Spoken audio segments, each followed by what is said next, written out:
it's a world I thought I had left behind me and that I wasn't going to be returning to anytime soon.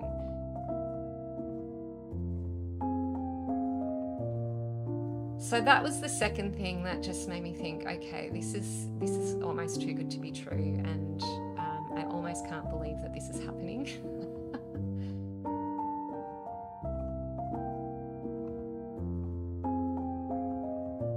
I will be starting my Master of Visual Art by Research this year, mid-year. I will be beginning my research project.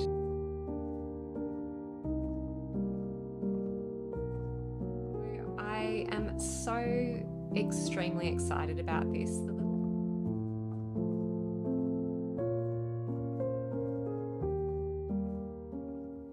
Hi guys, and welcome back to the studio. It has been quite some time since I last checked in with you, so I've got lots to share today in today's vlog and podcast. So let's get started. For those of you who haven't been here before, my name is Susan Nethercote and I'm a professional artist, and I love sharing all kinds of things about what I'm up to in the studio.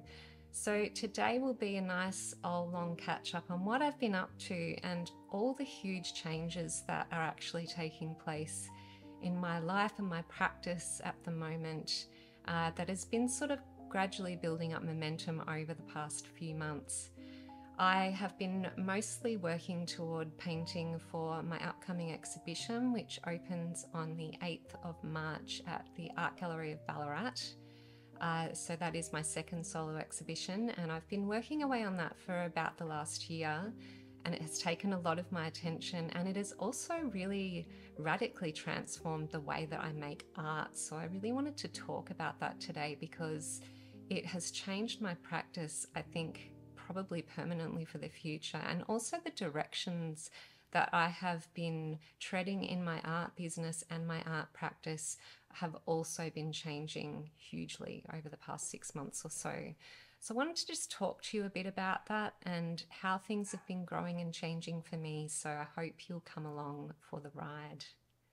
I've checked in a few times over the past year in the midst of working towards this exhibition and working really closely with botanicals from my own environment and also with historical research that I've been doing relating to my art practice.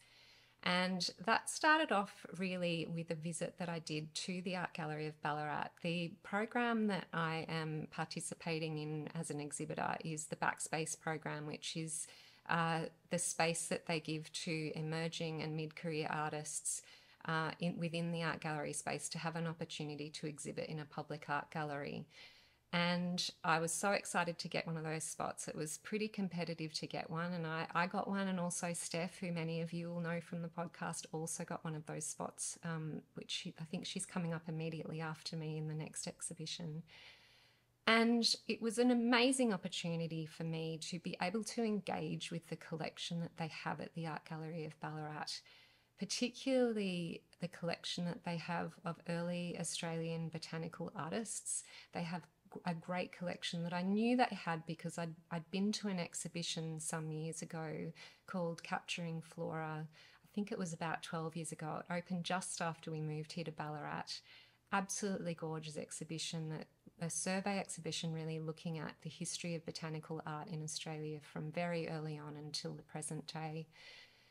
And so I knew from that catalogue that there was some really amazing pieces there, and it's an area that I've been really interested in investigating more. And so when I got this exhibition opportunity, I contacted the lovely curatorial staff there, and they very kindly let me into the collection to have a look at those works in person, because many of them are on paper, they're watercolors and lithographs, and also rare books that they have in their collection. So I was actually able to go back behind the scenes and have a look at what they had in that collection. I think I talked about that a bit more in a previous vlog where I went to the State Library Victoria and kind of continued that process. But doing that really lit a fire inside of me, in terms of the way that I was bringing that historical information back to the studio and then engaging with that information inside my art practice. And that was something that was fairly new to me in my art practice.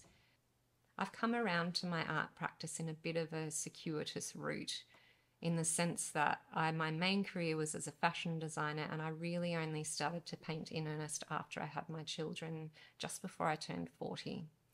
So it was a really exciting thing for me to go and look at that historical information. But the thing that also happened in that process was that I remembered in a very real way my training as an art historian, which was what I actually did at university. I was at Melbourne Uni for 6 years. I studied fine arts, which was all theory-based art history. And I did my honours degree, and I did very well in that, and I got a scholarship and did 18 months of the master's, and I was very deeply immersed in the academic art historical realm. I was lecturing and tutoring and sort of on that runway to pursue an academic career. When I decided to leave, because I realised that I actually wanted to make things, and that's when I went off and became a fashion designer. So when I went back into that collection at the Art Gallery of Ballarat, all of those skills and all of that passion for art history awakened in me and really led me back down that road of inquiring deeply into the history. But then I had this other added element of looking at my art practice and how that has actually transformed and changed. So then bringing all of that historical information back to my art practice was incredibly exciting and new. And I knew that this was the way a lot of more academically based artists worked, working really deeply with historical research, cultural research, all different types of research, and bringing that information back and engaging with it creatively and allowing that to inspire and help them to build out artwork that actually becomes a conversation that's partly to do with the history and the culture and partly to do with the new reflection on that work that's being brought forth through the artwork. And this was not an area of art making that I'd really been engaging in. I had very much focused on personal healing at the beginning of my art journey and engaging directly with the materials and directly with my own creativity and really getting down and dirty in the studio and playing with paint and mark making and evolving a style that felt very my own, which has been an absolutely wonderful process. And I'm so glad that I did it that way, because the way that I've engaged with my art process in my formative years of being an artist, in those emerging artist years, has very much been based in my own enjoyment and satisfaction of the urge to play creatively and engage deeply with my materials. So I feel like I kind of did my apprenticeship at that time, and also evolved a style that has become known as my own, and have been able to establish myself with a reasonable amount of success in, I guess, more of a commercial art realm, in terms of I license my work to various different companies, to wall decor companies, to jigsaw puzzles, to oh gosh, Birkenstock sandals. I've done all kinds of collaborations and continue to do those with the artwork that I've made, which has been wonderful. And I've also sold my work all over the world and had an incredible ride thanks to the golden years of Instagram. My work has flown far and wide over the world. But something happened to me last year as I've been working through this exhibition, which has really changed how I want to pursue my art in the future. And that has been confirmed for me through this process I've gone through of actually engaging with history, really deeply with history, and actually doing historical research and looking at historical artifacts and books and artwork and documents, and bringing that experience to the studio and creating work that is related to that as much as it is to my own personal response. And it's been really exciting for me. It has satisfied a part of me that I didn't even really know until I did it was missing. That intellectual part of myself, which was such a huge part of my education and my early years, that I deeply loved at the time, is something that hasn't really been present necessarily in the way that I've been creating my artwork. I'm sure I've used a lot of those skills in a lot of the things I've done in my art business, such as creating podcasts and blogs and e-courses, and all of that education has helped me with each parts of the process. But I'm talking about the academic research and the passion I have for actually digging into history and allowing the ideas that I have about history and the way it affects who we are today to be part of my creative process is something that's new and so exciting for me.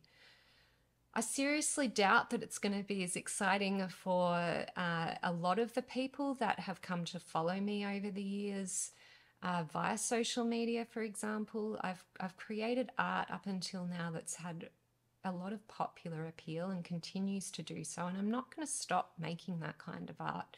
I want to be very clear about that. I feel like there is such a place for the art that I've been making for the last sort of 8 to 10 years of my life that has become very popular and has that appeal, that I never want to give that up. I think it's beautiful and it has a place, and it's actually become a really important source of income for my business. But what I have realized is that there is a part of me that needs to engage much more deeply with this history and the story of art, and that I actually want to participate in the creation of that history, of the way that we see art and the conversations we have about art, and how the art of the past affects the way we see the world today, and what lessons are present there, and the reflections that we can have that can make our life richer today. I want to be part of that conversation, and that is something that happens in an academic world, in a world that I'd walked away from, the world of academic institutions, universities, institutions. It's a world I thought I had left behind me and that I wasn't going to be returning to anytime soon. Not for any reason apart from that I'd just moved on. So it's been really surprising for me to find myself stepping back into that academic art world and finding great value there for me. And I also have discovered things there that previously didn't exist in the academic art world when I was in it, that have made it possible to pursue the creation of art and also historical research and creating work out of research that didn't exist when I was at university, or at the very least were in their infancy and being developed as an actual academic discipline. So the thing that I discovered this year as I've been going through this process of engaging with art in this way and realizing that I think that's a road that I want to delve into more deeply, has been investigating, well, do I actually want to return to the academic art world? Is that something that's calling to me? And I first had that idea pop into my head probably about 6 to 8 months ago. I started playing with that idea again and putting it aside because I didn't really want to open that can of worms. I have a lovely art studio life and business set up, and it was sort of like, well, do you really want to reinvent the wheel again? So I kept putting it aside. But this path just kept unfolding in front of me that was leading me in that direction. It was quite amazing. I started making inquiries to people that I knew that were doing postgraduate work, and kept discovering things that kept pulling me in that direction. One of the things that I discovered in the process of researching if perhaps going back to study was something that I wanted to do was discovering that there is a whole new realm of inquiry and a discipline of art, which is practice as research, which is a fairly new arm of a discipline in the academic world, which actually regards art practice as a way of a valid and academically refined, now, wasn't back in the 90s when I was at uni, but an academic framework for this exists now, of actually creating artwork that responds to research that you do, and that the outcomes that come out of those inquiries and the act of creating out of that brings forth knowledge that actually can't be found in any other way. And it's an extremely exciting area to me, and it was something that I really didn't even know existed until fairly recently because I'd stepped out of that academic art world. And I won't go into it too much today because it's too much of a can of worms, and I also feel like I need to learn more about it before I talk to you guys more about it. But that was one of the things that made me go, okay, this could really be a possibility for me, looking at going back to do some postgrad work in that kind of an arena. So that was the first thing. The second thing that I found out in my inquiries, talking to other students that were doing masters and PhDs in the realm of visual art in my local town at our local university, Federation University, was that research degrees can be done with a fee offset scholarship, which means that you don't actually pay anything to do your master's or your PhD if you're doing it by research. That when you apply, you also apply for the offset, the fee offset, and if you get in, you automatically get that. So effectively, it's free. So that was the second thing that just made me think, okay, this is almost too good to be true, and I almost can't believe that this is happening. Because I'd actually been thinking, well, if I was going to return to study, how was I going to make the money that I needed to fund doing going back to do postgrad work? So that was the second thing that just made it all a little bit too easy and appealing, was that I didn't actually have to give up any money. I'll of course have to give up money in terms of income to do it, but I don't actually have to pay for it. Then I was like, well, can I actually do postgrad in visual art? Because I don't technically have a visual art degree. So I have a degree in with honours in fine art, which was all theory based. It wasn't practice based. So I wasn't even sure I could get into a master's or a PhD in visual art because I don't have a visual art degree. But as it turns out, the admission requirements for doing a research degree of this kind is a arts degree with honours with a fairly decently high grade, which I had. So I did have the requirements to get into this course that I wanted to do. So I had to apply. I had to go, first of all, and meet with the potential supervisor in the department here and talk about the project that I had in mind to see if it was a good fit, because they only take on a couple of students each year. And I also had to contact my old university, Melbourne Uni. I had to get in touch with some of my old lecturers and tutors to see if they remembered me for a start, and I also they had to testify to my academic fitness. So I had to check in and say, hey, I don't know if you even remember me. I studied here about 25 years ago. 20 years ago? 25? Oh gosh, don't even get me started. It was a long time ago. And yeah, they remembered me, which was lovely, and they remembered me fondly, and they all were happy to recommend me to the department. So I'd say long story short, except for that I've just talked about it for about 20 minutes. I will be starting my Master of Visual Art by research this year, mid-year. I will be beginning my research project and going back to uni. Going back to being a researcher, a postgraduate researcher.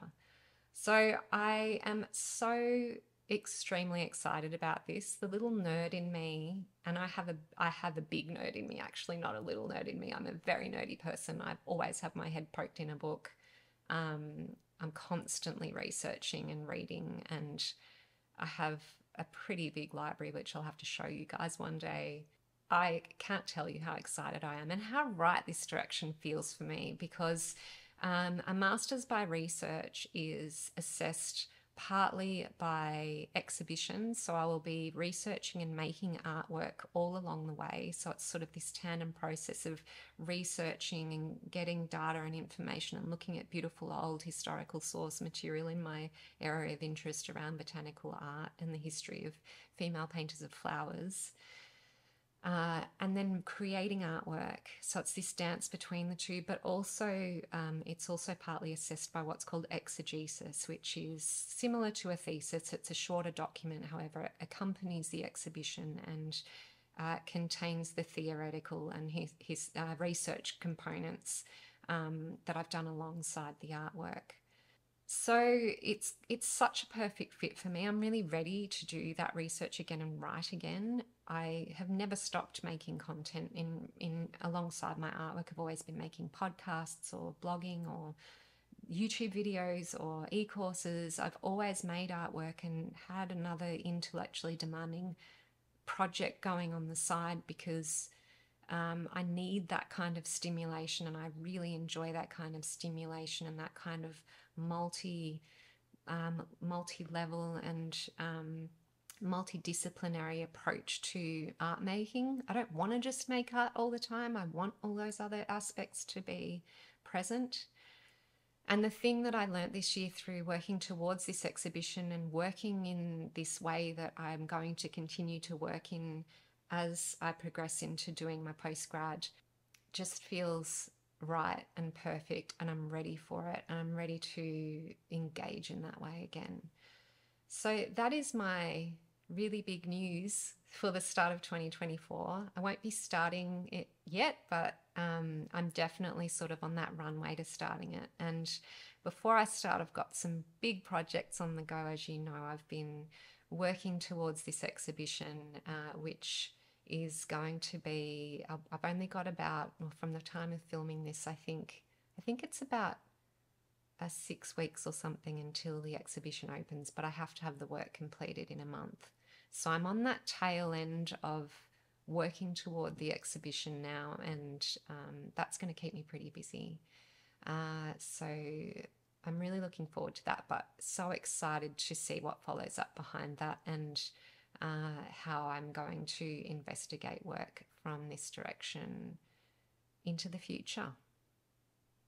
So over the next month, I'll be working like mad on my exhibition and putting together more of these botanical pieces that I've been working on. And I'm really excited about that. Okay, I think that probably brings us to the end of today's conversation. It's lovely to check in with you and let you know about what's coming up for me this year and all the changes that have been taking place in my art practice. I'm really excited about this new direction for me. I have no idea if this will be interesting for any of you out there that are artists. I'd really love to hear from you in the comments, or come over onto Instagram and let me know there, or come and drop a line into the YouTube video comments to let me know. What do you think? Like, does this resonate for you? How is your year looking? What changes might be transpiring for you in your art practice and your studio life? I'd really love to hear more about it. Take exquisite care of yourselves until I see you hopefully in the not too distant future. Catch you next time. Bye.